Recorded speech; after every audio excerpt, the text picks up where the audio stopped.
cái mà tập ngày đấy chỉ anh đọc trên phía Campuchia và hơi có chỉ kẹt được rong cầm hồn mong thì đấy nên hơi cùng miền cầm hồn của ai mà chỉ luôn hơi cái cả trongประเทศกันสมาคมច្រើនបើសិនរៀបរាប់ក្នុងខាត់ពីប្រទេសប្រហែលជាមានបងប្អូនខ្លះស្គាល់ហើយកាន់កិច្ចការងារជជែកការងារអន្តរជាតិតំណាងឲ្យស្មារតីកម្ពុជាក៏ច្រើនហើយខ្ញុំនឹងចូលចិត្តធ្វើជា consultant ចូលចិត្តធ្វើជា board នៅកន្លែងផ្សេងៗច្រើនកន្លែងទៀតអញ្ចឹងបើចង់ដឹងកុំឲ្យខាតពេលវេលាអាចចូលទៅមើលអី page ខ្ញុំអាចចូលទៅមើល Facebook គឺដឹងថាខ្ញុំជាអ្នកណាច្បាស់ក៏ប៉ុន្តែបើជាបទពិសោធន៍ background របស់ខ្ញុំជាអ្នករៀនច្បាប់បន្ទាប់ពីច្បាប់មកខ្ញុំរៀនខាងគ្រប់គ្រងការវិវត្តហើយបន្ទាប់មកខ្ញុំរៀនទៅ master ខាងសេដ្ឋកិច្ចហើយបន្ទាប់មកខ្ញុំរៀនយក doctor ខាង business ហើយចប់ទៅខ្ញុំយក doctor ខាង DPA doctor ខាង public administration ហើយនឹងចុងក្រោយខ្ញុំយក PhD ច្បាប់ហ្នឹងឯងអញ្ចឹងអានឹងជា background របស់ខ្ញុំប៉ុន្តែការងាររកទទួលទានហ្នឹងគឺច្រើនគួរសមបាទអាចនឹងមានពេលវេលាមក share មានខុសខ្លះត្រូវខ្លះជាមួយប្រិមិត្តជាខ្ញុំមិនហ៊ានថាទស្សនៈខ្ញុំជាទស្សនៈអ្នកមានទេតែមិនទាន់មានណាប៉ុន្តែយើងដឹងអំពីរបៀបអ្នកមានហ្នឹងហើយដែលលោកគួរថាមានប្រសាសន៍មិនត្រូវទេតាមពិតទៅយើងនិយាយថ្ងៃនេះអំពីអ្នកមានបើយើងនិយាយពីអ្នកមានបើនៅជនបទហ្នឹងគេហៅថាមានតែផ្ទះថ្មគេហៅអ្នកមានហើយបាទតាមពិតទៅបើយើងកំណត់ទៅ millionaire វាចូលមហាសេដ្ឋីហើយអញ្ចឹងយើងមានពាក្យមហាសេដ្ឋីយើងបាទសេដ្ឋីបាទ millionaire បាទវាមានលើសអ្នកមានទៅទៀតបើយើងតែអ្នកមានស្រួលទេប៉ុន្តែមកដល់ម៉ោងនេះវាមានដល់មហាសេដ្ឋីហើយមហាសេដ្ឋីកម្ពុជាទៀតវាមានកម្ពុជាមហាសេដ្ឋីលើទៅទៀតប៉ុន្តែខ្ញុំសូម define ចេញតែជាពីរបានហើយយើងកុំបញ្យល់ទៅអ្វីគេហៅថាអ្នកមានដែលមិនសូវជា model យើងបញ្យល់ទៅតែពីរខ្ញុំចង់ចែកជាពីរបានណាគឺគំនិតអ្នកមានគឺខុសពីគំនិតមនុស្សធម្មតាហើយអញ្ចឹងបងប្អូនចាំព្រោះបងប្អូនជានៅក្នុងចំនួនក្រោយហ្នឹងបងប្អូនត្រូវចាំថាហេតុអីបានគេខ្លាចទៅជាអ្នកមានយើងកុំខ្វល់ថាអ្នកមានហ្នឹងគាត់មានដោយសារអ្វីប៉ុន្តែគាត់បានខ្លាចទៅជាអ្នកមានហើយមកដល់ម៉ោងនេះអ្នកមានណាក៏ដូចអ្នកមានណានេះគឺគិតអំពីអនាគតបើគាត់ថាការគិតមានការគិតរវាងវែងនិងខ្លីតែប៉ុណ្្នឹងទេខ្ញុំសូមចែកតែពីរបានហើយខ្ញុំគិតថាអ្នកដែលមានដោយសារអាកាសមានដោយសារពុទ្ធវងតកូលភាគច្រើនការគិតរបស់គាត់បានត្រឹមតែជាមនុស្សលះលហួនទេគាត់បញ្ញាគាត់លះលហួនគាត់ចង់ពង្រីករបបរបស់គាត់ប៉ុន្តែ mostly ភាគច្រើនការគិតរបស់គាត់មិនដូចប្រទេសតន្ត្រីលោកទេតន្ត្រីលោកគឺអ្នកដែលមានដោយសារបច្ចេកវិទ្យាមានដោយសារការផ្គុំគណិតចូលគ្នាយើងឃើញណាយើងឃើញគេហៅថាធាតុផ្សំនៃធ្វើឲ្យអ្នកមាននឹងវាខុសគ្នាបាត់ទៅហើយបែរថាអ្នកមានដោយសារអាកាសបានន័យថាមានដោយសារពូជពងហ្នឹងគឺបានន័យថាជា foundation គឺមានតែទ្របទេមិនមានគំនិតមកជាមួយទេហ្នឹងហើយជាមួយចុងក្រោយយ៉ាងម៉េចតែបើអ្នកដែលបង្កើតក្រុមហ៊ុន technology អ្នកដែលរស់ស៊ីជាគេហៅថាមានដោយសារគាត់ integrate របបបញ្ចូលគ្នាដូច Jack Ma ដូច Steve Jobs ដូចអីដែលខ្លាំងហ្នឹងដូចAndrew Carnegie ដូចអីហ្នឹងបាទដូចតកែដែល Amazon ហ្នឹងគឺបានន័យថាអ្វីដែលកាត់ផ្ដើមមកវាជាផ្ដើមដោយគំនិតអញ្ចឹងពួកគាត់ហ្នឹងកាលណាផ្ដើមដោយគំនិតអាការគិតរបស់គាត់មាន mission vision ច្បាស់លាស់ហើយបើយើងមើលរឿងមួយដែលយើងត្រូវធ្វើតាមរឿងសកម្មភាពបានន័យថាអ្នកមានហ្នឹងយើងត្រូវទទួលស្គាល់ថាខ្ញុំមើលទេណាស្មាតទោះដូចអង្គញាម៉ុងធីក៏ដោយអង្គញាផ្សេងដែលខ្ញុំនៅជាមួយគាត់ណាខ្ញុំក៏នៅក្នុងផ្នែកតិចតួចយ៉ាងហ្នឹងទេគឺថាអង្គុយតាណាធ្វើដំណើរទៅណាគឺខួរក្បាលគាត់ពាណិជ្ជកម្មតែម្ដងមកយើងមើលដឹងពេលដែលយើងទៅជែកការងារជាមួយកម្ពុជាអ្នកមានហ្នឹងគឺថាកន្លែងណាក៏ដោយគាត់ដូចមិនសូវនិយាយអំពីអ្វីក្រៅពីទទួលទានទេគាត់ដូចមិនសូវទៅជែកអ្វីអំពីការសប្បាយដែលមិនបានការឬមិនបានប្រយោជន៍គាត់មិនបានគិតទេគឺការគិតរបស់គាត់ខ្ញុំមើលទៅប្រហែលជាមិនថាយប់មិនថាថ្ងៃទេគឺគាត់និយាយចេញមកគឺពាណិជ្ជកម្មអញ្ចឹងយើងមើលសំបីតែគាត់ជួបបុគ្គលធម្មតាក៏គាត់សួរថាមិនទៅរកស៊ីអីគេសប្តាហ៍ហ្នឹងកន្លែងហ្នឹងគឺមានស្អីអានេះជាផ្ដើមជាសំណួររបស់អ្នកមានគឺអ្នកមានគឺនិយាយចេញមកគឺរកទទួលទាននឹងតែម្ដងហើយបើយើងគិតអំពីការគិតរបស់អ្នកមាននៅតន្ត្រីលោកវិញនៅប្រទេសលោកខាងលិចវិញគឺគាត់គូក្បាលគាត់មិនមែនគិតដើម្បីមានទេមិនបីតែមានឲ្យជា top rank នៅក្នុងថៃគុនលើពិភពលោកទេខ្ញុំមើលទៅគឺគាត់គិតថាតួអង្គរបស់គាត់អាចផ្ដល់អ្វីបម្រើសេវាកម្មទៅដល់ពិភពលោកឲ្យបានល្អអានេះគឺការគិតរបស់គាត់ហើយគាត់ចង់ឈរក្នុងលំដាប់ដែរប៉ុន្តែលំដាប់បច្ចេកវិទ្យាលំដាប់ដែរទៅលំដាប់នៅក្នុងនាំមុខគេទៅលើបច្ចេកវិទ្យានាំមុខគេកំពុងធំគេទៅលើមុខរបរគាត់ដូចជាហាក់មិនត្រូវគិតថាតម្លៃលុយនឹងធំទេ តែបើយើងមើលអ្នកមាននៅក្នុងស្ថានភាពគេហៅថាមានដោយសារអាចថាវងតកោឬមួយក៏មានឱកាសហ្នឹងគឺផកខ្លាំងទៅលើទ្រព្យសម្បត្តិហ្នឹងច្រើនក៏ប៉ុន្តែគាត់មិនសូវបានហ៊ានប្រើធនធានមនុស្សគាត់មិនសូវហ៊ានប្រើបច្ចេកវិទ្យាទេហើយនៅក្នុងរយៈពេលវែងឆ្ងាយរបស់គាត់មិនថាអត់សោះទេភាគតិចទេក៏មិនដែរនៅក្នុងសម័យនេះនៅក្នុងសម័យបច្ចុប្បន្ននេះទោះបីជាយ៉ាងណាបច្ចេកវិទ្យាហើយយើងឃើញនៅចំពោះមុខនឹង technology ហ្នឹងគឺបង្ខំឲ្យមនុស្សផ្លាស់ប្ដូរ mindset ទោះបីថាចាស់ជំនាន់មុនគាត់មិនសូវបានចាប់អារម្មណ៍ទៅលើបច្ចេកវិទ្យាទៅលើការប្រតិបត្តិឲ្យតម្លៃទៅលើធនធានមនុស្សមែនក៏ប៉ុន្តែគាត់ក៏បានឃើញនៅចំពោះមុខថាដាច់ខាតត្រូវតែជំរុញលើផ្នែកហ្នឹងហើយអញ្ចឹងសង្រួមចូលមកខ្ញុំជំរាបបងប្អូនថាអ្នកមានខ្ញុំមើលធ្វើខួរក្បាលគាត់គិតខុសពីមនុស្សធម្មតាឆ្ងាយណាស់ទាំងការគិតនៃផ្ដើមធ្វើរបរស្អីមួយទាំងរបរដែលគាត់កំពុងតែមានហើយនឹងការគិតបន្តខ្ញុំមើលទៅគាត់មិនសម្រាកទេអញ្ចឹងបើខ្ញុំស្ដាប់ណាខ្ញុំស្ដាប់ព្រោះខ្ញុំនៅក្នុងចំណោមអ្នកមានដែរបងប្អូនយើងសិតតែអ្នកមាននៅក្នុងក្រុមហើយយើងក៏ជួបមនុស្សធម្មតាច្រើនយើងមើលភាសានៃការគិតភាសានៃការនិយាយបូករួមនឹងកាយវិការគឺខុសនេះឆ្ងាយអ្នកធម្មតាគឺយើងគិតថាធ្វើម៉េចឲ្យដល់ថ្ងៃសៅរ៍មកណាដល់ថ្ងៃសៅរ៍អាទិត្យហើយសួរបងប្អូនស្រីលៀងមើលគ្មានសៅរ៍គ្មានអាទិត្យទេឮតែថាតែនឹងដីរៀងធូរថ្លៃចំណេញអីហ្នឹងគឺថាសឹងតែដុសថ្មិញមិនទាន់ទៅបាត់ហើយបើគ្រួសារគាត់ទៀតខ្ញុំស្គាល់ដែរគឺថាប្រហែលជានឹងអាចត្រូវងើបម៉ោង4ផងអាចងើបម៉ោង4អញ្ចឹងបែរថាទាំងការលះបង់ពេលវេលាទាំងការតស៊ូផ្នែកផ្លូវចិត្តហ៊ានទាំងបោះបង់គ្រួសារទៀតហ៊ានទាំងបោះបង់សេចក្តីសុខក្នុងគ្រួសារបងប្អូនដើម្បីខ្លាយជាអ្នកមានបើសិនជាយើងជំរុញឲ្យវាមានសេចក្តីសុខក្នុងគ្រួសារខ្លាំងច្បាស់ជាបាត់បង់ទៅលើស្អីមួយហើយអញ្ចឹងខ្ញុំមើលទៅអ្នកមានសពថ្ងៃនេះមានពេលខ្លះក៏ហាក់ដូចជាទុកគ្រួសារហ្នឹងមិនលើហើយប៉ុន្តែយើងមិនមែនចង់អញ្ចឹងប៉ុន្តែជាកលៈទេសៈព្រោះគាត់ឆ្លាតបានន័យថាគាត់ឃើញឱកាសអ្វីដែលគាត់ត្រូវចាប់យកបានគឺគាត់ធ្វើហើយបានន័យថាគាត់នឹងត្រឡប់មកកសាងសុភមង្គលក្នុងគ្រួសារនៅពេលណាក៏បានក៏ប៉ុន្តែឱកាសវាអត់មានច្រើនទេហ្នឹងហើយទៅជួបមនុស្សដែលល្បីវាអត់មានពេលច្រើនទេអ្នកខ្លះខ្ញុំឧទាហរណ៍រឿងមួយបងប្អូនទៅយកគំរូតាមពេលដែលយើងណាត់អ្នកដែលគេប្រកែទោះបីគាត់មានចំណេះដឹងខ្ពង់ខ្ពស់មិនខ្ពស់តែគាត់ប្រកែរកទទួលទានបើកាលណាយើងណាត់ណាយើងចង់រៀនពីគាត់យើងចង់បានដំបូងមានពីគាត់ណាត់គាត់ឲ្យតែគាត់ឯកភាពឲ្យជួបទោះបីថាគាត់ឲ្យជួបដោយលំបាកយ៉ាងណាក៏ដោយព្យាយាមជួបគាត់ទៅហ្នឹងហើយកុំឲ្យថាណាត់គេម្ដងហើយគេមិនឲ្យតម្លៃឈប់ជួបគេទៅគេមានគេមិនចង់ជួបយើងគេប្រកែគេមិនចង់ជួបយើងខុសហើយបើកាលណាយើងចង់ខ្លាចជាអ្នកប្រកែយើងត្រូវស៊ូក្រាញ់នានាយើងត្រូវស្វែងទៅរកឱកាសជួបអ្នកដែលប្រកែ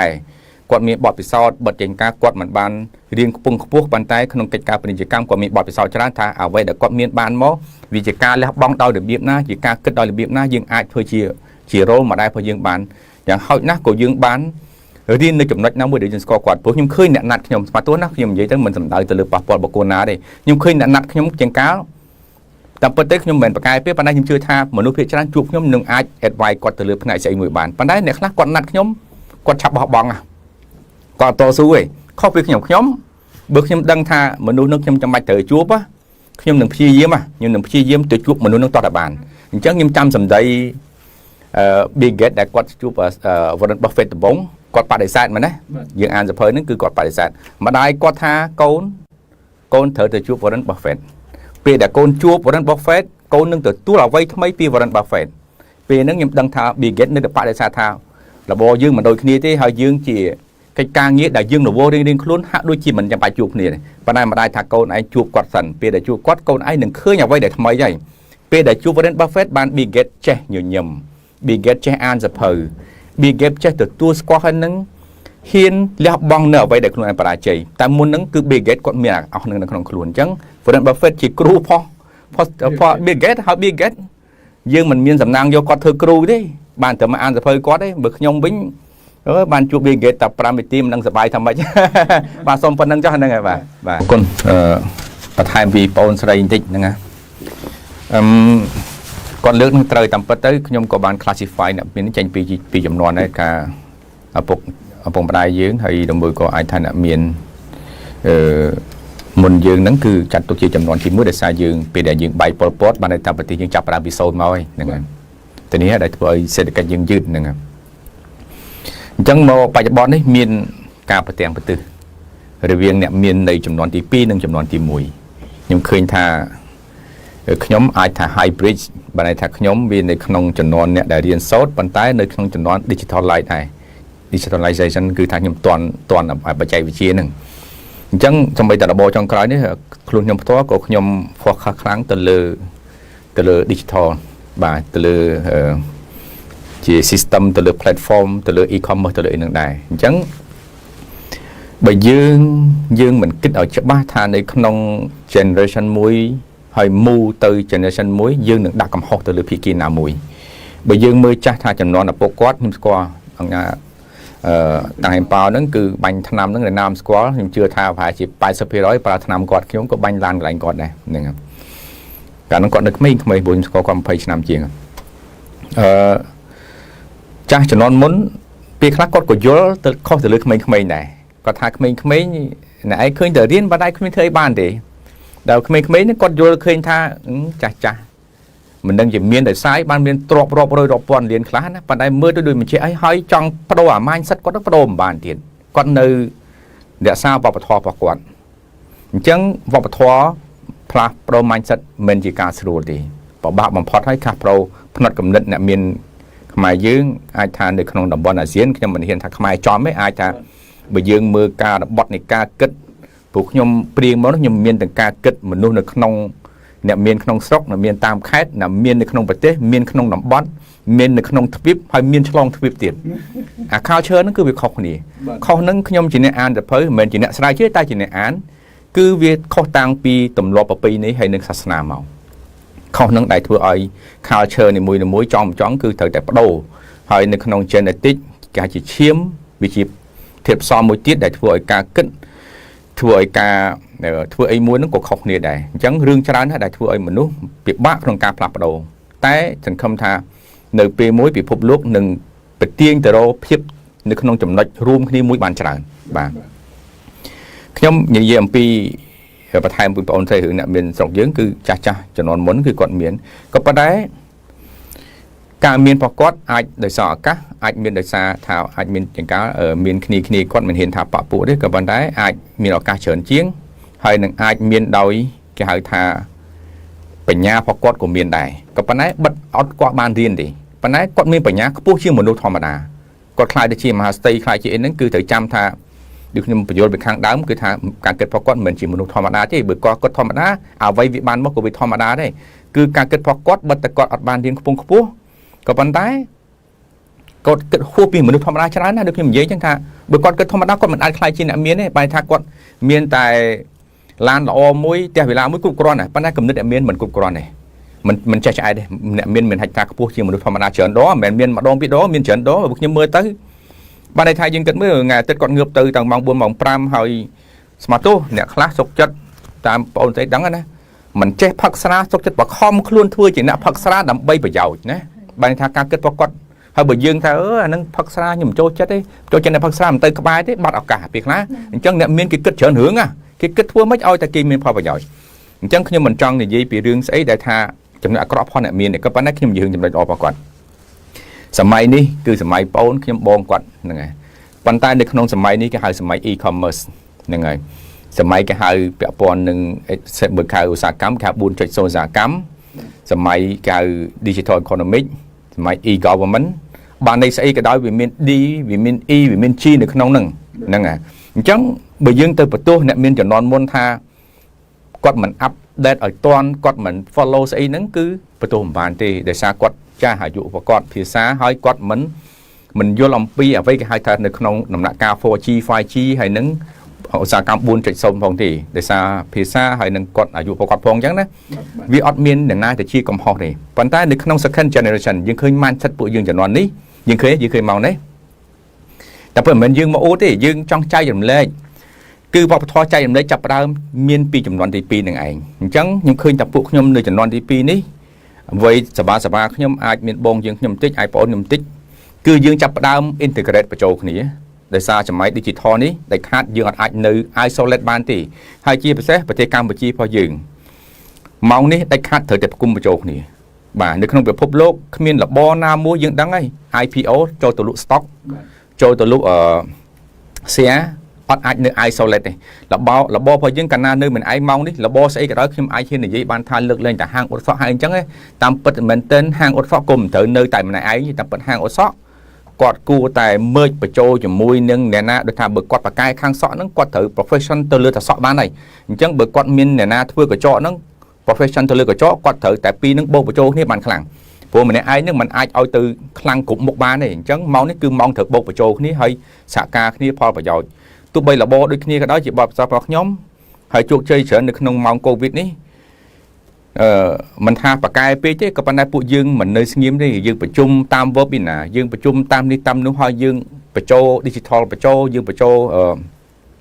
e-commerce បញ្ចូលយើងធ្វើ software យើងធ្វើអីតម្រូវការនៅក្នុងម៉ោងដែល COVID ហ្នឹងគឺយើងកំណត់ពួកអ្នកក្មេងៗជំនាន់ក្រោយនេះមិននៅស្ងៀមទេនឹងអញ្ចឹងពេលខ្លះអ្វីដែលវាទំនើបពេកវាធ្វើឲ្យចាស់លោកដើរអត់តាន់លោកអត់ដឹងថាអ្វីហ្នឹងវាត្រូវ absorb របៀបម៉េចទេត្រូវបំលែងខ្លួនរបៀបម៉េចអញ្ចឹងពេលហ្នឹងអ្នកដែលចាប់ផ្ដើមធ្វើដូចគេហៅថា digital live មកនេះគឺចាប់ផ្ដើមមូលទៅមុខហើយមានការសហការគ្នាល្អហើយអញ្ចឹងក៏ខ្ញុំសូមអំពាវនាវទៅវិញទេខ្ញុំសូមអំពាវនាវថាឲ្យអាចថាចាស់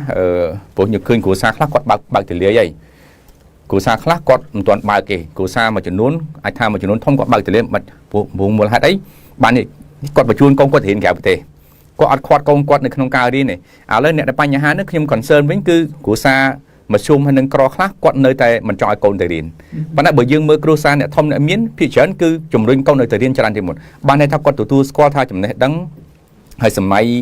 ភាពវិកម្មសម័យទំនើបកម្មហ្នឹងគឺដាច់ខាត់កូនត្រូវទៅរៀនហើយអញ្ចឹងមិនមែនគាត់មិនចង់ក៏ប៉ុន្តែហួស beyond នៃការគិតរបស់គាត់ហួសពីអ្វីដែលគាត់គិតគាត់ត្រូវតម្រាក់ការងារឲ្យក្មេងៗអញ្ចឹងរឿងចុងក្រោយនេះគឺក៏ខ្លួនយើងដែរយើងជាកូនយើងជាចៅហ្នឹងក៏ត្រូវតែយើងកំពុងតែលើប្រយោជន៍ដែលសល់ពីឪពុកម្ដាយនឹងមកពេកក៏យើងម្នាក់ត្រូវពឹងហើយយើងរៀនយក culture 50% ដែលវាខ្មែរនឹងអឺរ៉ុបទៅព្រោះមូលហេតុអីបើ culture នៅខ្មែរយើងនៅក្នុងអាស៊ានខ្ញុំនិយាយថាខ្មែរកុំឲ្យនាំមានបញ្ហាអាចនិយាយថានៅក្នុងអាស៊ាននៅក្នុងអឺរ៉ុបនៅក្នុងអាស៊ានអ្នកមានកម្ពុជាដល់រាប់ពាន់លានអ្នកក៏ខ្ញុំមើលការគិតរបស់គាត់នៅតែគិតជា family បាទជា family show ហ្នឹងជា family voice នឹងអា one man show ហ្នឹងគឺខ្លាំងគឺដាក់ទៅលើបុគ្គលខ្លួនឯងខ្លាំងហើយបានទៅលើកូនបានទៅលើគ្រួសារហើយទៅលើសង្គមបើយើងមើលនៅក្នុង mindset ពួកអឺរ៉ុបបាទពួក Warren Buffett ពួក Steve Jobs ពួកអីហ្នឹងហើយគឺការគិតរបស់គាត់មិនសូវបានគិតទៅលើគ្រួសារទេយើងមើលរបបរបស់គាត់ខ្ញុំមើលទេណាខ្ញុំគាត់អត់ធ្វើបានគិតរឿងទ្រព្យហ្នឹងអ្វីដែលធំហ្នឹងគឺសម្រាប់គ្រួសារគាត់ទេការគិតរបស់គាត់គឺការគិតដើម្បីទៅសង្គមវិញនៅពេលដែលគាត់ស្លាប់វានៅសល់គេហៅជា empire វាស្គាល់ជាមរតកសម្រាប់គាត់ទៅវិញអាហ្នឹងហើយដែលយើងត្រូវតែយកជា model តាមព្រោះស្មាតោបើកណាទ្របយើងសល់ច្រើនទៅនៅលើកូនមិនដឹងថា generation ហ្នឹងកូនគាត់ទុកបានដល់ពេលណាហើយវាអាច generate បន្តជំនួសគាត់បានហើយពាក្យស្លោកលោកគ្រូដាក់ហ្នឹងគឺថាខ្មែរយើងមានទិសដីមួយគឺថាអ្នកមានម្ដាយមាន3តហ្នឹងគឺទិសដីហ្នឹងគឺមិនមែនតែខ្មែរទេគឺនៅក្នុងអាស៊ានហ្នឹងគឺមានច្រើនហើយភាសាហ្នឹងប៉ុន្តែម៉ោងនេះគឺនៅប្រទេសជឿនលឿនគឺគេអត់យកភាសាហ្នឹងមកនិយាយទេគេគិតថាបើខ្ញុំទៅទស្សនកិច្ចនៅក្នុងក្រុមហ៊ុន Hyundai វិញគេ explain generation ទី1ទី2ទី3រហូតដល់ leadership ឥឡូវហ្នឹងគឺពីចាប់ផ្ដើមពីទី1មកដល់ឥឡូវហ្នឹងគឺក្រុមហ៊ុនគេកាន់តែធំខ្លាំងហើយគេ merge បញ្ចូលក្រៅក្រុមហ៊ុនក្រៅប្រទេសទៀតបានតែក្រុមហ៊ុនហ្នឹងគឺឪពុកគាត់បងគាត់ឪពុកគាត់បងគាត់នឹងអាចកូនគាត់កាន់មកដល់ចៅគាត់ឥឡូវហ្នឹងប៉ុន្តែក្រុមហ៊ុនហ្នឹងគឺវាធំជាងមុនហើយក្រុមហ៊ុនហ្នឹងវានៅតែជាមរតកផុសគ្រួសារតកូលគេតដែរក៏ប៉ុន្តែក្រុមហ៊ុនហ្នឹងវាធំខ្លាំងណាស់ដោយសារការគិតមហិច្ឆតារបៀបអ្នកដែលប្រទេសប្រចាំលោកហ្នឹងគិតខុសពីយើងគឺគេអត់គិតថាកូនគាត់ហ្នឹងត្រូវតែស្នងមរតក 100% ហើយអត់បានរៀបចំវេ prepare ទៅលើអនាគតរបស់ពួកគាត់អញ្ចឹងវានៅក្នុងខៅ future plan ហ្នឹងគឺពិបាកគិតដែរព្រោះយើងមិនអាចបន្ទោសគាត់បានទេព្រោះធម្មតាគាត់មិនត្រូវបានរៀនធ្វើបានសូត្រអញ្ចឹងអីណាការប្រឹងរបស់គាត់អស់លទ្ធភាពទៅហើយអញ្ចឹងអាមរតកហ្នឹងគឺខ្ញុំសូមអំពាវនាវថាឲ្យ second generation ជំនាន់ប្អូនជំនាន់អីហ្នឹងគឺយើងត្រូវគិតបន្តមរតកហ្នឹងហើយនៅក្នុងនេះក៏ត្រូវថាគ្រួសារនីមួយៗកូនក៏ត្រូវប្រឹងឲ្យអស់លទ្ធភាពបង្ហាញស្នាដៃកសាងលទ្ធភាពនៃការកសាងក្រុមហ៊ុនរបស់ខ្លួនស្នងមរតករបស់ឪពុកហើយឪពុកហ្នឹងក៏ត្រូវហ៊ានលះបង់នៅចំណែកហើយសាកល្បងឲ្យកូនធ្វើប្រតិបត្តិការជំនួសខ្លួនព្រោះខ្ញុំខ្លាចថាបើកាលណាយើងបកគលកិច្ចការនឹងយឺតពេលដែលឪពុកនឹងអត់មានអំណាចពេលដែលគ្រួសារនឹងបាត់បង់អ្នកមានឥទ្ធិពលពេលនឹងប្រហែលជាមានចំនួននឹងកើតឡើងទៅលើទ្រព្យនឹងឯងអញ្ចឹងបើយើងមើលប្រទេសអ្នកក្រៅណាខ្ញុំសូមសរសើររឿងមួយសូមចប់វគ្គនេះក្មេងស្រុកក្រៅគាត់នឹងចម្លងតាំងពីឪពុករបស់គាត់ខ្ញុំមិនចង់និយាយមានអង្គញាស្រុកខ្មែរមានអង្គញាម្នាក់ កូនគាត់រៀននៅប្រទេសក្រៅគាត់មានប្រាក់រករើរាប់ពាន់លានតែកូនអត់ត្រឡប់មកធ្វើការឪពុកវិញទេព្រោះគេអត់ចង់គិតថាទ្រព្យសម្បត្តិហ្នឹងជាការចាំបាច់ទេគេចង់ធ្វើកិច្ចការអ្វីដែលគេចង់ធ្វើអញ្ចឹងកូននៅប្រទេសជឿនលឿនខ្ញុំឃើញចំណុចល្អចំណុចអាក្រក់ក៏មានដែរព្រោះពួកហ្នឹងជាងការអ្នកអាក្រក់ហ្នឹងគឺថាចាយលុយអត់គិតអត់អីទេមិនទាំងចេះសន្សំលុយផងខ្លះហ្នឹងមានកូវីដហ្នឹងប្រហែលជារត់ទៅលុយចាយគ្មានផងចំណុចអាក្រក់មានច្រើនក៏ប៉ុន្តែចំណុចល្អរបស់គេក៏គេគិតអំពីសេរីភាពនៃការគិតគេគិតសេរីភាពនៃការធ្វើអ្វីដែលគេចង់ធ្វើហ្នឹងច្រើនដែរអញ្ចឹងរឿងលុយនេះចំណុចល្អក៏មានចំណុចអាក្រក់ក៏មានក៏ប៉ុន្តែជាសង្រួមមកគឺថាយើងរៀងបន្លាយកាត់តិចទៅថាបើសិនជាប្រទេសកម្ពុជារបស់យើងគិតពីគ្រួសារខ្លាំងមិនគិតក៏មិនកើតតែនៅក្នុងតន្ត្រីលោកប្រទេសទី3ហ្នឹងគាត់គិតតែអំពីរឿងគេហៅថាក្រក្រុមហ៊ុនឲ្យធំពេកដោយមិនគិតអំពីគ្រួសារក៏វាបាត់បង់ទម្លាប់ប្រពៃណីគ្រួសាររបស់យើងដែរពួកខ្មែរយើងដឹងថាខ្មែរយើងចំណុចល្អសឹងតែចោលរបរណាខ្ញុំជឿថាបងប្អូននេះបើមានគ្រួសារណាមានបញ្ហាខ្ញុំជឿថាគាត់នឹងចោលរបរខ្ញុំក៏ប្រហែលជានឹងអាចចឹងតែខ្ញុំចង់ភ្លេចមកពេលដែរនឹងការគោរពគ្រួសារនឹងខ្លាំងអញ្ចឹងយើងកុំឲ្យវាឆ្ងាយពេកឲ្យវាមានបន្លាយកាត់ចឹងណាបើធ្វើម៉េចឲ្យរក្សាប្រពៃណីរបស់យើងដែលបន្តយូរមកព្រោះយើងមិនអាចបោះបង់បានទេហើយក៏ត្រូវយើងរៀនពីអ្វីដែលគេធ្វើទៅបានល្អយើងក៏ត្រូវឲ្យវាមានបន្លាយកាត់ទៅហើយព្រេចទៅនឹងបាទបើយើងនិយាយពីអ្នករៀនសបោអ្នករៀនទៅដល់ថ្នាក់បណ្ឌិតក៏សបោ Master ក៏សបោប៉ុន្តែអត់មានលុយទេរៀនឲ្យបានដើម្បីធ្វើការឲ្យគេទេហ្នឹងបើនិយាយបើរៀនមិនប្រយ័ត្នហើយរៀនខ្លះខ្ញុំនិយាយចំណុចអត់ទៅល្អនេះចឹងណាបើរៀនមិនប្រយ័ត្នរៀនហ្នឹងគឺនឹងខ្លាយទៅជាគ្រូថាបានមិនមែនថាគ្រូខុសទេប៉ុន្តែបើចង់ឲ្យមានឱកាសទៅជាអ្នកមានមិនមានទេព្រោះខ្ញុំដឹងថាអ្នករៀនហើយនឹងគ្រូហ្នឹងហើយអ្នកប្រកបវិជ្ជាជីវៈខ្លះគាត់ជក់ប្រកបយើងដឹងថាមានអ្នករៀនទៅដល់ PhD Doctor ខ្លះគាត់អាចទៅជា nervous កាច់មានខ្សែប្រសាទដោយសារអ្នករៀនហ្នឹងគឺគាត់រៀនយូរទៅគាត់លែងចង់បានអីគាត់សប្បាយនឹងរៀនបានតែថាគាត់ចេះតែស្រាវជ្រាវអញ្ចឹងណាហើយបើយើងមើលគ្រូខ្លះក៏ដោយគាត់ស្រឡាញ់របរគាត់អញ្ចឹងគាត់អត់ខ្វល់ពីរឿងអ្នកណាមានប្រមាណទេនឹងអញ្ចឹងគាត់ស្រឡាញ់របរគ្រូគាត់ធ្វើគ្រូ Doctor ក៏យ៉ាងខ្ញុំសួរ Doctor មិត្តភក្តិខ្ញុំមកប្រសពប្រាំងហ្នឹងគឺគាត់អញ្ចឹងដែរគាត់ថាគាត់មិនចង់បានលុយទេប៉ុន្តែដូចគាត់ស្រឡាញ់វិជ្ជាជីវៈរបស់គាត់ដោយសារអ្នករៀនហ្នឹងគឺគាត់ស្រឡាញ់អញ្ចឹងបើយើងចង់ទៅជាអ្នកមានហើយរៀនចង់ជាអ្នកមានតោះយើងឆ្លាតដែរតើយើងឆ្លាតថាម៉េចរៀនហ្នឹងយើងមិនមែនជាអ្នករៀនជំនាញទេយើងរៀនដើម្បីរកទទួលទានយើងមើលរបរឱកាសណាដែលយើងអាចធ្វើបានហើយគ្រួសារយើងមើលគ្រួសារយើងតែយើងមានឱកាសទេបើខ្ញុំសម្រាប់អ្នករៀនខ្ញុំគិតថាបើកណាគ្រួសារយើងមិនមានឱកាសធ្វើដើមទុនធំទេគឺរៀនយកចំណេះវិជ្ជាតែម្ដងមករៀនឲ្យខ្លាយទៅជាអ្នកមានដេសាតម្រេះក៏ប៉ុន្តែមិនអត់ទេរបរហ្នឹងគឺមានអ្នកមានដេសាតម្រេះមានគឺនិយាយមែនតើទៅម៉ោងនេះដូចអ្នករៀនខាង IT អ្នករៀនសាងស្រាវជ្រាវនឹងក៏ដោយអ្នករៀនខាងគូប្លង់ក៏ដោយអ្នករៀនខាង Doctor ក៏ដោយបើសិនជាគាត់ច្បាស់គាត់ខ្លាចទៅជាអ្នកមានវល់លៀនទេណាបាទនឹងគាត់អាចខ្លាចទៅជាដែរក៏ប៉ុន្តែមិនប្រកាសថាគាត់នឹងខ្លាចទៅជាអ្នកនេះព្រោះដោយសារអ្នករៀននឹងពេលច្រើនតែប្រយ័ត្នខ្លាចអ្នករៀននឹងច្រើនតែខ្លាចអញ្ចឹងបានយើងមានទិសស្អីថាឃើញតែរៀនវាទិសស្អីល្អប៉ុន្តែឲ្យទៅរកស៊ីខាតមែននឹងឯងជាងការខ្លាចមែនដោយសារខ្លាចផងភាគច្រើនគឺអត់ហ៊ានទេខ្ញុំឃើញអ្នកដែលរៀនភាគច្រើនមិនសូវហ៊ានទេហើយជាងការគាត់រៀនចេះប៉ុន្តែល្បិចនៃការធ្វើពាណិជ្ជកម្មវាខុសពីរៀនល្បិចការពាណិជ្ជកម្មគឺខ្លាំងគឺទំនាក់ទំនងគាត់ស្គាល់គ្នាច្រើនគាត់របៀបគេហៅ smart street គាត់លះលហួនហើយអ្នករៀនរៀងតែនៅសំរៀងយឺតហ្នឹងគេយកអស់បាត់ដីគេយកបាត់អស់ហ្នឹងតើបងហ្នឹងគឺធ្វើបាត់ហើយឯងនៅតែគិតគូវាហ្នឹងអត់មានចេញអីទេអញ្ចឹងសម្រាប់ដូចគាត់ខ្ញុំគិតថា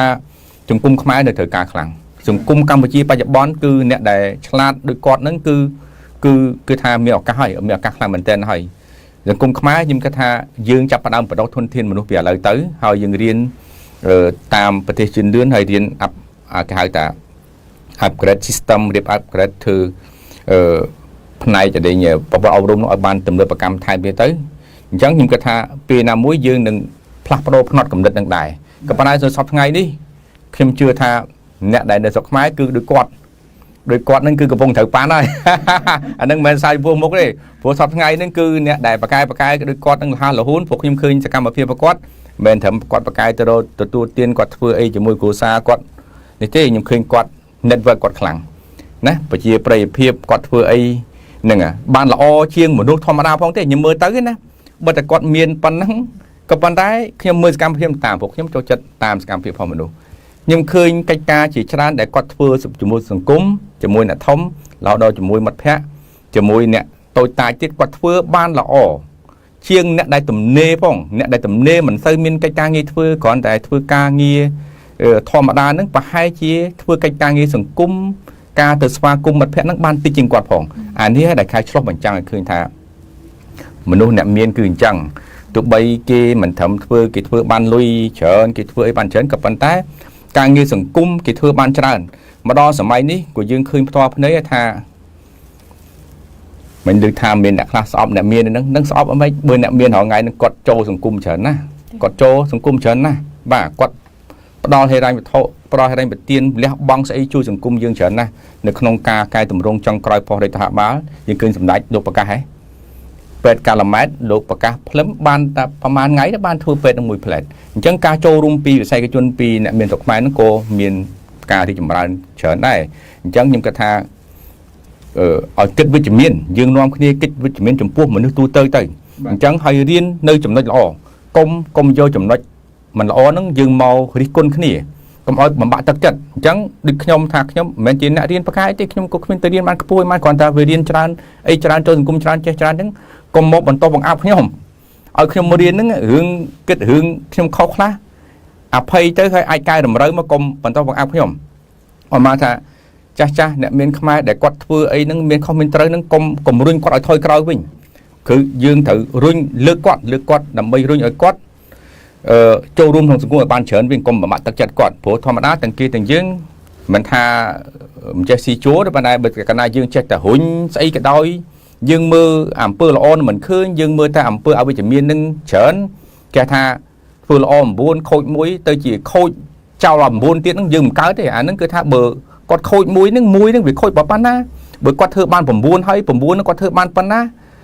យ៉ាងហើយនោះក៏ចែក balance មើលឲ្យវាស្រួលមើលបើគាត់ធ្វើបាន9ហេតុអីបានជាអា1ហ្នឹងយើងដាក់កំហុសគាត់ឲ្យគាត់ទៅជាមនុស្សម្នាក់អំបានការអញ្ចឹងឲ្យទៅជាមនុស្សម្នាក់ដែលសង្គមទៅស្អប់ខ្ញុំថាមិនគួរហើយខ្ញុំការពារកំហុសផងមនុស្សបើសិនជាគាត់ខុស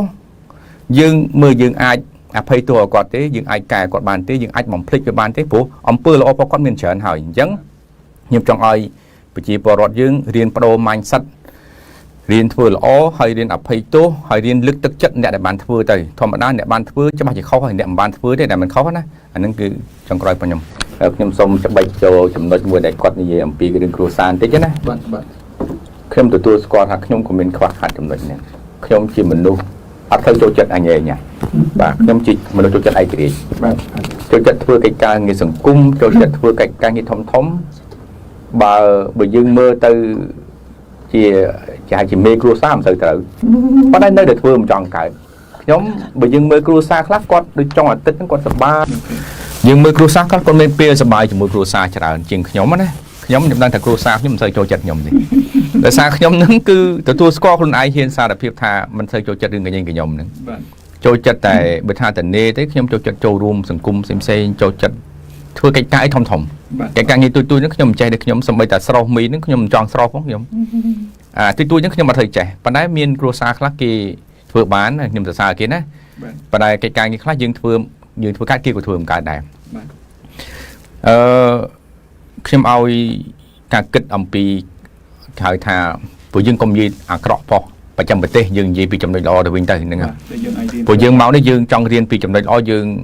មិនគួររៀនពីអ្វីអាក្រក់ទេវាធម្មតាបើយើងនៅតែយករឿងអាក្រក់ផុសគេមកនិយាយយើងអត់រីកចម្រើនទេដូចបងអូនស្រីគាត់លើកអញ្ចឹងណាតាមពិតខ្ញុំប្រហែលថែមតិចដូចគាត់អញ្ចឹងអ្នករៀនមានឱកាសច្រើនជាងដូចគាត់អ្នករៀនខ្ញុំថាបើរៀនដល់បណ្ឌិតបើប្រឹងខ្លាំងខ្ញុំថាភាគរយបានខ្ពស់តែបើយើងអត់បានរៀនឲ្យប្រឹងទៅឲ្យមានដូចគាត់មិនងាយទេមិនចង់ធ្វើអ្នកមានមិនងាយទេបើថាចង់ធ្វើជាអ្នកចេះខ្ញុំថាមានឱកាសច្រើនជាងយ៉ាងហើយនោះក៏ចេះស្អីមួយដែរក៏តែបើថាចង់ធ្វើអ្នកមានតែរឿងកំ pl ែងលេងកំ pl ែងក្មេងៗដូចខ្មៅនឹងសាយក៏ថាបើចង់ទិញអ្នកមានយករមងមកណាមានតែទិញចឹងបានទេបើចង់ទិញតកែមើលសុំតកែឯងចង់ទិញធ្វើតកែមើលអានឹងនិយាយលេងសើចណាវាអត់ទិញចឹងបានហ្នឹងហើយអញ្ចឹងចង់ធ្វើអ្នកមានកុំថាឡើយមិនរៀនទោះបីតែរៀនក៏ពិបាកដែររៀនឲ្យតែធ្វើអ្នកមានពិបាកតែបើយើងរៀនឲ្យចេះដើម្បីរកការងារដើម្បីប្រកបអាជីវកម្មវាមិនពិបាកពេកទេខ្ញុំថាមានឱកាសច្រើនជាងណាអញ្ចឹងបងប្អូនទៅយល់ពីចំណុចហ្នឹងអូខេយើងត្រឡប់ទៅ ជនជាតិប្រចាំប្រទេសវិញខ្ញុំអ្នករៀនច្បាប់អញ្ចឹងខ្ញុំយល់អំពីប្រវត្តិសាស្ត្ររបស់ជាតិសាសន៍មួយកាលពេលដែលរៀនច្បាប់យើងរៀនតាំងពីការកកើតនៃប្រទេសនីមួយហើយគេនិយាយអំពីវប្បធម៌នៃសាសន៍នីមួយគេនិយាយពីសង្គ្រាមអំពីវប្បធម៌ច្រើនមុខអញ្ចឹងការគិតគឺយើងត្រូវគិតឲ្យឆ្ងាយបន្តិចមកបាទបើយើងមើលទៅស្មាតទោសណាចំណុចល្អជនជាតិបរទេសចង់យើងក៏ដឹងដែរថាក្រមសីលធម៌គេខ្ពស់កុំថាខ្មែរយើងក្រមសីលធម៌មិនល្អខ្ញុំមិនហ៊ានថាណាតែអត់នេះយើងឃើញថាល្អដោយពួកអឺរ៉ុបពួកជប៉ុនហ្នឹងពេលដែលយើងប្រើគាត់យើងមានការជឿទុកចិត្តទាំងច្រើនដោយសារអីជាវប្បធម៌ជាប្រពៃណីជាទម្លាប់ហ្នឹងការទូខត្រូវផុសសាសចំពោះស្រួចហ្នឹងជាពិសេសជប៉ុនហ្នឹងគឺខ្ពស់យើងកុំនិយាយសាសដែលអន់យើងនិយាយរឿងប្រទេសដែលជឿនលឿនហ្នឹងអញ្ចឹងការទូរខ្ពស់ហ្នឹងធ្វើឲ្យថ្នាក់ដឹកនាំនឹងឯងគាត់មិនទៅពិបាកទេការបែងចែកអំណាចការរំលែកនៃសិទ្ធិអំណាចនៃការទូខត្រូវហ្នឹងគឺមិនសូវពិបាកហើយបើកាលណាយើងនៅក្នុងរបបនៃការជាសាសមួយដែលមិនសូវមានក្រមសីលធម៌ដែលមិនសូវមានការទុកចិត្តអានឹងគេហៅ domino effect ធ្វើឲ្យការទុកចិត្តហ្នឹងក៏មានការបោះបង់អញ្ចឹងម្ដងមកនេះមានខ្ញុំមិនចង់និយាយថាសាសណាដែលធ្វើឲ្យពិភពលោកពិបាកធ្វើការជាមួយគាត់គេលើកតែសាសហ្នឹងគេមិនចង់ធ្វើការជាមួយទេ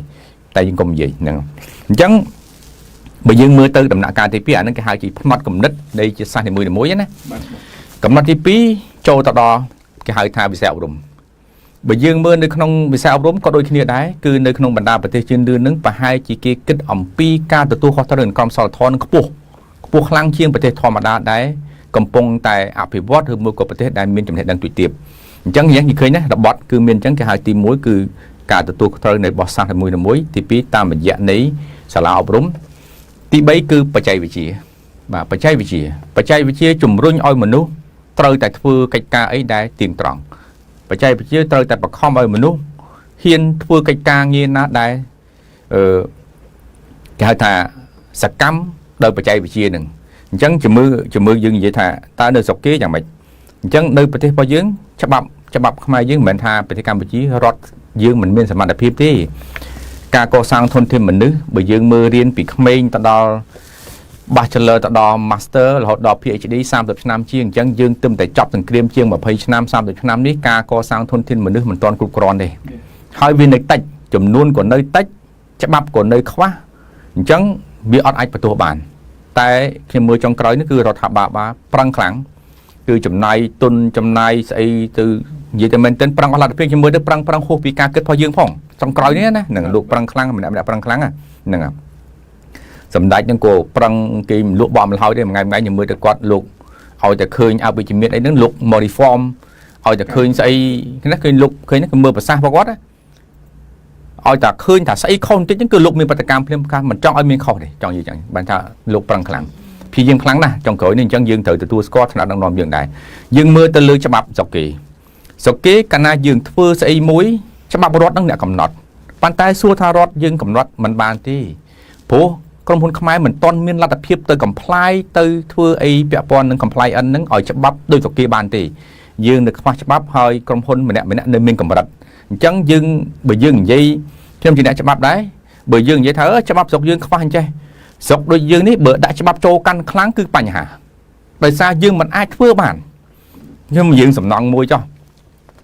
នៅស្រុកគេសំណងគេមិនឲ្យក្រុមហ៊ុនយើងអ្នកមានលុយហ្នឹងទៅគូប្លង់ខ្លួនឯងសាងសង់ខ្លួនឯងទេគេមិនឲ្យយើងទៅធ្វើសំណងហ្នឹងលក់ខ្លួនឯងទេហើយយើងប្រោះហេតុអីមិនទេខ្លួនឯងស្រុកគេមិនឲ្យធ្វើប៉ុន្តែសួរថាស្រុកយើងធ្វើកើតទេធ្វើអត់បានទេដោយសារក្រុមហ៊ុនដែលមកជំនួសហ្នឹងមិនមានហើយក្រុមហ៊ុនដែលកំពុងតែប្រកបកិច្ចការហ្នឹងគឺគាត់មានលទ្ធភាពធ្វើល្អជាងក្រុមហ៊ុនដែលមកជំនួសតែនេះហើយយើងឃើញទី1គឺគេហៅវប្បធម៌នៃជាតិសាសន៍នីមួយទី2ប្រព័ន្ធអប់រំប្រកបទី3បច្ចេកវិទ្យាទី4គឺច្បាប់រដ្ឋអញ្ចឹងតើយើងមើលនៅក្នុងរបបនីមួយៗច្បាស់បានយើងហ៊ានសន្និដ្ឋានថាអ្វីវាគួរតែកើតនិងអ្វីដែលមិនគួរកើតអូខេតោះបន្តទៅទៀតគឺការទទួលខុសត្រូវក្រុមហ៊ុននីមួយយើងមើលនៅក្នុងវប្បធម៌របស់គេនៅស្រុកគេគឺគ្រប់ក្រុមហ៊ុនទាំងអស់ដែលគេអាចនៅ sustainable ឲ្យដូចជប៉ុនអីមានក្រុមហ៊ុនដែលអាចដល់300ឆ្នាំហើយនឹងដល់500ឆ្នាំមកដល់នេះមានប្រមាណដោយក្រុមហ៊ុននោះហ្នឹងហើយក្រុមហ៊ុនបរទេសខ្ញុំជឿថាចុងក្រោយនោះក៏មានច្រើនដែរដែលនៅបន្តរាប់ពាន់ឆ្នាំទៀតនឹងគិតមើលណាដោយសារគេចំណាយទុនទៅលើ human resource ខ្លាំង គេហ៊ានចំណាយទុនផ្ទាល់ខ្លួននេះទៅបដិបដាទៅលើធនធានមនុស្សខ្លាំងហើយគេហ៊ានបញ្ចេញធនធានមនុស្សគេឲ្យទៅរៀននៅក្រៅគេ investment ទៅលើធនធានមនុស្សអញ្ចឹងក្រុមហ៊ុននៅប្រទេសមួយចំនួនគឺមិនហ៊ានទេកិច្ចការងារអស់នេះជាពិសេសគឺប្រទេសអាស៊ីនឹងឯងទី2ពាក់ព័ន្ធទៅលើ AI គេហៅ artificial intelligence ហ្នឹងគឺក្រុមហ៊ុនគេក៏ចំណាយទុនខ្លាំងទៅសិក្សាទៅលើ AI នឹងខ្លាំងដែរហើយទី2ទៅលើ R&D គេហៅ research and development បាទអញ្ចឹងគ្រប់ក្រុមហ៊ុនធំៗទាំងអស់ដូចជាខ្ញុំទៅមើលជាមួយអាដាមទេរ៉មត្រីសុនចន្ទថលជាមួយ William Method ទូតដែលខ្ញុំទៅមើលនៅក្នុងក្រុមហ៊ុន Visa Card ខ្ញុំទៅមើលក្រុមហ៊ុន Microsoft ខ្ញុំទៅមើល Coca-Cola ខ្ញុំទៅមើល Dell ចំនួននោះគឺ at least ក្រុមហ៊ុននៅសហរដ្ឋអាមេរិកធំៗនឹងដូច GE នឹងជាដើមគឺ at least គេចំណាយទុនរបស់គេពី5ដល់10ដល់ 25% ហើយយើងឆ្ងល់ទេសូម្បីតែ Coca-Cola គ្មានអីប្លែកសោះដូរទៅរូបព្រាកំប៉ុងណា Coca-Cola ចំណាយ R&D គេ research and development របស់គេនឹងពី5ដល់10ទៅ 20% នៃចំណូលថវិការបស់គេដែរត្រឡប់មកយើងមានទេខ្ញុំក៏អត់មានដែរហ្នឹងប្រទេសមួយចំនួនធំហើយដែលមិនមានអញ្ចឹងបានជាអ្វីនឹងវាអត់តើទៅបានវែងឆ្ងាយការប្រកួតប្រជែងនឹងវាអត់អាចទៅរួចប្រទេសមហាអំណាចអស់នឹងទេអញ្ចឹងការគិតរបស់គេវាស់វែងគេអាចគិតអំពីអនាគតក្រុមហ៊ុនរបស់គេបានឆ្ងាយជាងយើងច្រើនហើយគេគិតអំពីហានិភ័យគេមាន plan A plan B ហើយគិតពីហានិភ័យគេវាស់វែងហានិភ័យច្រើនជាងយើងអញ្ចឹងគេកាត់បន្ថយការហានិភ័យក៏ច្រើនដែរអញ្ចឹងការប្រកួតប្រជែងនៅប្រទេសក្រីក្រហើយប្រទេសតូចតាចទៀតគឺបញ្ហាប្រឈមចំពោះប្រទេសធំៗគឺនៅតែមានអញ្ចឹងហើយបានជាចុងក្រោយខ្ញុំគិតថាប្រទេសកម្ពុជារបស់យើងអាចនិយាយបានថាម្ដងមកនេះសុខសាន្តត្រានសន្តិភាពការដឹកនាំរដ្ឋាភិបាលក៏បានល្អហើយយើងបន្ថយអ្វីអវិជ្ជមានទៅយើងរួមគ្នាគិតយើងរួមគ្នាធ្វើកាត់បន្ថយចំណុចអវិជ្ជមានហើយយើងនាំគ្នាកសាងឲ្យច្រើនជាងការរិះគន់វិញពេលនេះខ្ញុំគិតថាជាតិយើងនឹងអាចទៅព្រោះខ្ញុំបារម្ភសម្រាប់ខ្ញុំណាខ្ញុំបារម្ភសូមបងប្អូនគិតមែនតើយើងគិតជាមួយគ្នាខ្ញុំបារម្ភមែនតើម៉ោងនេះមិនមែនបារម្ភរឿងជីវភាពស្អីខ្ញុំទេខ្ញុំបារម្ភថាសម័យ digital នេះគឺវានឹងអាចសម្លាប់យើងភ្លាមហ្មងបាទបងប្អូនត្រូវគិតម៉ោងនេះមិនមែនដូចម៉ោងកាលមុនអ្នកណាដាំពោតច្រើនទៅខ្លាយជាអ្នកមានជាងអ្នកណាដាំចំការធំទៅខ្លាយជាផ្ទះ3ក្នុង5ក្នុងអ្នកមានជាងមិនអញ្ចឹងទេម៉ោងនេះម៉ោង digital life នេះគឺម៉ោងសម្រាប់មនុស្សណាមួយក្រុមណាមួយមិនមែនសម្រាប់បហាជីវិតទេគឺសម្រាប់របរហើយសម្រាប់នឹងអត់ការងារធ្វើខ្ញុំគិតថាប្រហែលជាគ្មានស្អីមកវាស់វែងបានគ្មានអីមកវាស់វែងបានអញ្ចឹងបានជានៅប្រទេសជឿនលឿនហ្នឹងគេ improve ខ្លាំងទៅលើ AI នឹងខ្លាំងហើយយើងឃើញថាក្រសួងសេដ្ឋកិច្ចក៏គាត់ចាប់ផ្ដើមគិតអំពី start up ទៅលើ AI ហ្នឹងទៅលើ STEM ហ្នឹងដែរក៏ប៉ុន្តែមិនគ្រប់គ្រាន់ទេព្រោះរដ្ឋាភិបាលប្រឹងតែម្នាក់ឯងមិនគ្រប់ទេតើវិស័យឯកជនរបស់យើងនាំគ្នាគិតដែរអញ្ចឹងបញ្ហាធនធានមនុស្សនេះត្រូវតែរួមគ្នាគិតហើយបញ្ហា digital នេះពិបាកក្នុងការវាស់វែងណាស់ដោយសារអីយើងខ្សោយជាងគេទៅលើបញ្ហា STEM ហ្នឹងឯងបាទទៅលើ technology ហ្នឹងគឺយើងខ្សោយដែរអញ្ចឹងនៅមិនថាតែយើងទេប្រទេសកំពុងអភិវឌ្ឍជាច្រើនគឺខ្សោយហើយបញ្ហាហ្នឹងបើយើងមើលនៅក្នុងអាស៊ានខ្ញុំអាចហ៊ាននិយាយបានថាសិង្ហបុរីគឺ lead គេហើយព្រោះសិង្ហបុរីគាត់មានលុយរាប់រយលានដុល្លារដើម្បីគាត់ធ្វើអំពីគេហៅSTEM ពាក់ព័ន្ធនឹង STEM competition គាត់ធ្វើអ្នកប្រកួតទៅលើ IT អ្នកសរសេរ coding អ្នកសរសេរស្អីដែល AI ថ្មីហ្នឹងគឺគាត់ lead គេនៅក្នុងអាស៊ានហ្នឹងប្រទេសគាត់មានស្រាប់ទៀតអញ្ចឹងអ្វីហ្នឹងគាត់នៅតែ lead នឹងឯងកិច្ចការងារហ្នឹងណាអញ្ចឹងបងប្អូនកុំប្រហែសដោយបងស្រីគាត់មានប្រសាសន៍អញ្ចឹងថាយើងមិនប្រហែសបានទៀតទេម៉ោងនេះកុំយើងថាប្រហែសតែយើងចាប់យកទៅឱកាសរបរណាដែលយើងរកស៊ីខ្ញុំគិតថាសំបីតាអនាគតរបស់យើងសិតតែរឿងមិនទៀងទាត់ណាព្រោះ technology នេះគេនឹងមកផ្ដួលយើងដែលយើងមិនដឹងខ្លួនច្រើនតាដែលគេមកផ្ដួលយើងអត់ដឹងខ្លួនខ្ញុំមកថាដូចសម័យ COVID អញ្ចឹងណា COVID ភ្លាមអ្នកដែលអត់ apply system អ្នកអត់មាន app អ្នកដែលលក់ offline គឺស្លាប់ភ្លាមតែម្ដងហ្នឹងអញ្ចឹងអ្នកដែលមាន apply system អ្នកដែលធ្វើ Google online classroom សាលាខ្លះនៅអាចនៅរស់ហើយរបរខ្លះគាត់ធ្វើ app គាត់ delivery online គាត់ធ្វើលក់ online គាត់អាចរស់ដោយគាត់ប្រសាសន៍គាត់និយាយអញ្ចឹងមកថាម៉ោងនេះគឺម៉ោងត្រូវរួមគ្នាគិតហើយត្រូវប្រយ័ត្នឲ្យមែនតើហើយបងប្អូនមិនត្រូវនៅស្ងៀមទេត្រូវគិតថាអនាគតរបស់ខ្លួននឹងពេលបច្ចុប្បន្ននេះបងប្អូនត្រូវចាប់យកស្អីបានព្រោះបើអនាគតយើងនឹងអាចវាស់មិនទៅដល់ថានឹងជួបឧបសគ្គអីទេប៉ុន្តែចំពោះមុខនេះគំនិតគាត់ច្រើនហើយគឺចាប់ធ្វើបានយើងធ្វើក៏ប៉ុន្តែខ្ញុំឯកភាពតាមគាត់ថាកុំទៅធ្វើអ្វីដែលមិនផ្ដល់នឹងចំណេះដឹងហើយកុំចាប់អារម្មណ៍នឹងលុយបន្តិចបន្តួចខ្លាំងពេកទៅធ្វើកិច្ចការងារណាដែលកិច្ចការងារហ្នឹងដែល improve ទៅលើ knowledge របស់យើងចំណេះដឹងរបស់យើងឲ្យប្រសើរជាងលុយខ្ញុំអូថថាបើបងអូនទៅធ្វើកិច្ចការងារមួយបាន200កិច្ចការមួយទៀតបានតែ150ដែរប៉ុន្តែអា200និង150ហ្នឹងអនាគតអ្នកណាល្អជាងការ200វានៅតែ200ហ្នឹង កិច្ចការនឹងធ្វើ3ឆ្នាំគាត់នៅតែ200យ៉ាងច្រើន200ហាកិច្ចការងារខ្លះគាត់ធ្វើតែ150មែនក៏ប៉ុន្តែគាត់មានឱកាស improve ខ្លួនឯងគាត់មានឱកាសដើម្បី learn ពី experience ហ្នឹងគឺគាត់នឹងចេញមកគាត់នឹងអាចខ្លាយទៅជា leadership ស្អីមួយយ៉ាងហោចនោះគាត់ដឹកនាំស្ថាប័នណាមួយហើយក៏ខ្ញុំជាការអំពាវនាវដែរនៅក្នុងក្រុមហ៊ុននេះថាឲ្យយើងជួយ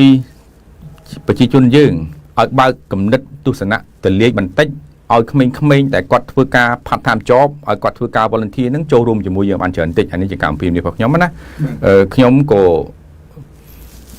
អ្វីនៅក្នុងក្រមការគ្រប់គ្រងរបស់ខ្ញុំក៏ខ្ញុំគិតរឿងបញ្ហាធនធានមនុស្សនឹងខ្លាំងដែរនិយាយមែនទែនក្រុមហ៊ុនមកវិធីជាដើមឲ្យតែនិស្សិតដែលគាត់ដាក់ពាក្យមកស្នើសុំសិក្សា research យើងកម្រោះបដិសេធណាលើកលែងតែការ research នឹងប៉ះពាល់ទៅលើដូចកសិដ្ឋានជ្រូកនេះពីយើងខ្លាចឆ្លងរោគយើងនេះណាបើមែនទែនគឺអង្គញាក៏លោកមិនដែលចាត់ចង្អៀតទេគឺបើកទលាយតែម្ដងបាទហើយខ្ញុំផ្ទាល់ក៏ខ្ញុំពេលខ្លះអ្នកដែលមកជួបខ្ញុំនឹងខ្ញុំ coaching គាត់ទៀតខ្ញុំ orientation គាត់បន្ថែមទៀតដើម្បីឲ្យនិស្សិតនឹងដើរនៅក្នុងផ្លូវត្រូវហើយធ្វើអ្វីដែលផលប្រយោជន៍សម្រាប់ក្រុមគាត់ព្រោះយើងដឹងថាបងប្អូនចំនួនក្រោយនេះត្រូវការជួយជាស្មារតីជាសម្ភារៈអីច្រើនណាស់អញ្ចឹងយើងជួយទៅតាមលទ្ធភាពអ្នកដែលមានលទ្ធភាពយើងជួយជាថវិកាទៅអ្នកដែលមានក្រុមហ៊ុនអាចឲ្យគ្នាមករៀនបានយើងរៀនទៅហើយអ្នកណាដែលមានបទពិសោធន៍នឹងការងារយើងអាចធ្វើជា coaching ធ្វើអី training ដល់គាត់ទៅយើងនាំគ្នាជួយគ្នាអញ្ចឹងទៅអានឹងគេថាប្រទេសកម្ពុជាយើងប្រហែលជានឹងអាចដើរទាន់គេបាទអរគុណច្រើនសារចុងក្រោយនេះគឺខ្ញុំសូមថាធម្មតាពាក្យថាគិតពាក្យថាប្រតិបត្តិហើយនឹងនៅសំណល់ចុងក្រោយគឺសំខាន់អញ្ចឹងអ្វីការកកើតគឺខ្ញុំតែងតែប្រើធម៌មួយដែលស្មាតទូខ្ញុំមិននិយាយស្អីវែងទៅលើធម៌អីទេតែខ្ញុំមានធម៌មួយក្នុងខ្លួនគឺធម៌ប្រយ័ត្នបាទធម៌ប្រយ័ត្នហ្នឹងគឺខ្ញុំប្រើគ្រប់ពេលគ្រប់ម៉ោងបានន័យថាយើងមិនចាំបាច់រកគ្រូអំពើអីសូត្រធម៌ឲ្យច្រើនពេកទេស្រោចទឹកឲ្យច្រើនពេកស្អីខ្សែកថាឲ្យគាត់ថាបានប៉ុន្តែឲ្យតែមានប្រយ័ត្ននៅក្នុងខ្លួនគឺយើងប្រយ័ត្នទាំងគេងប្រយ័ត្នទាំងហូបប្រយ័ត្នទាំងនិយាយប្រយ័ត្នទាំងរៀនប្រយ័ត្នទាំងរកទទួលទានគឺប្រយ័ត្នទាំងប្រតិបត្តិការហ្នឹងគឺយើងជិះផុតច្រើនហើយបើកាលណាផពីម៉ាត់ហ្នឹងយើងប្រតិបត្តិឲ្យបានខ្ជាប់ខ្ជួនគឺយើងគេចផុតច្រើនអញ្ចឹង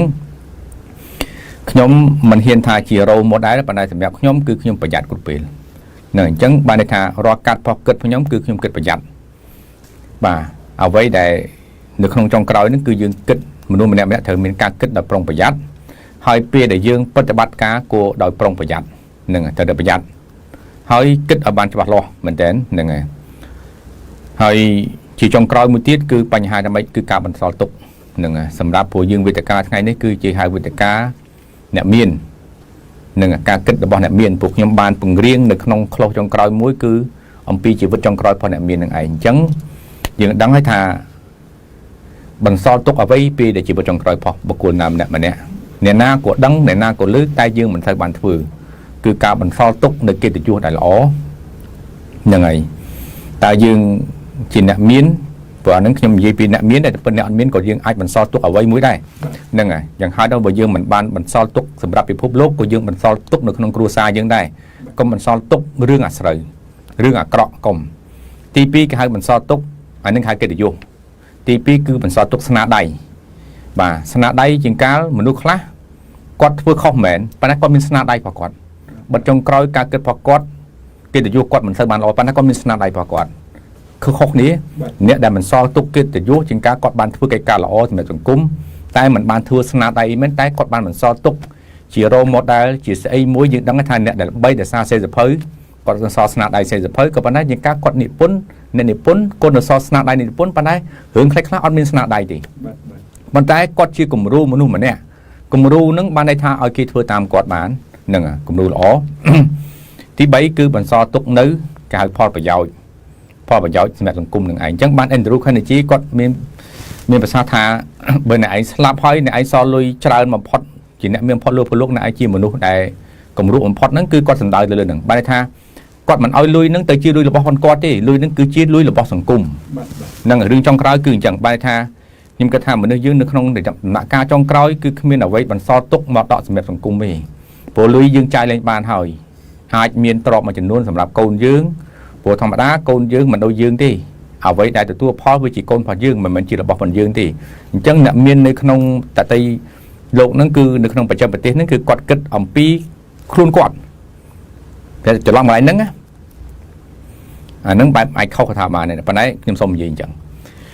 ការដែលយើងទុកអ្វីសម្រាប់ខ្លួនយើងវាតាមពិតវាមិនមែនសម្រាប់យើងទេ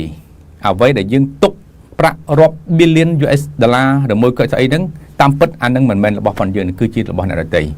អ្វីដែលទុករបស់ផងយើងគឺជាទិសស្រីផុស Bill Gates ផុស Andrew Carnegie ផុសអីនឹងឯងគឺយើងបន្សល់ទុកនៅស្នាដៃបានន័យថាម៉េចលុយនឹងយើងត្រូវធ្វើជា charity ធ្វើជាមូលនិធិអានឹងហេតុដែលវាជារបស់របស់យើងបានន័យថាយើងស្លាប់តែប្រលឹងយើងនៅប្រលឹងពួកយើងនៅក៏ប៉ុន្តែបើកាលណាមរតកទ្រព្យទាំងអស់នឹងយើងទុកនៅក្នុងគ្រួសារយើងទុកនៅកូនយើងឃើញទេមិនមែនរបស់របស់យើងទេវាអត់មានអីបន្សល់ជារបស់របស់យើងនេះគឺជារបស់របស់កូនរបស់យើងអញ្ចឹងកាលណានឹងវាបាត់ដានហើយវាបាត់ដាននៅពេលហ្នឹងហើយអញ្ចឹងខ្ញុំគ្រប់គ្រងគំនិតល្អហើយខ្ញុំប្រហែលជាមិនមានមរតកអីសល់ច្រើនទេបើមានក៏ប្រហែលជាឆាតធីច្រើនដែរហ្នឹងនិយាយត្រង់ណាអានឹងការគិតរបស់ខ្ញុំបើត្រង់ថាគីឡូពេលណាមួយខ្ញុំបដូរមកហ្នឹងប៉ុន្តែម្ដងម៉ោងនេះការគិតរបស់ខ្ញុំគិតប្រហែលជាកុំពីភាគច្រើនពីអ្នកមានប្រតិមប្រទេសនឹងមកដែរហើយក៏សូមឲ្យបងប្អូនជនរួមជាតិយើងក៏ត្រូវយកចិត្តទុកដាក់អំពីការបន្សល់ទុកនៅស្នាដៃដែលជីវិតចុងក្រោយរបស់យើងដែរជាជីវិតដែលជោគជ័យបាទ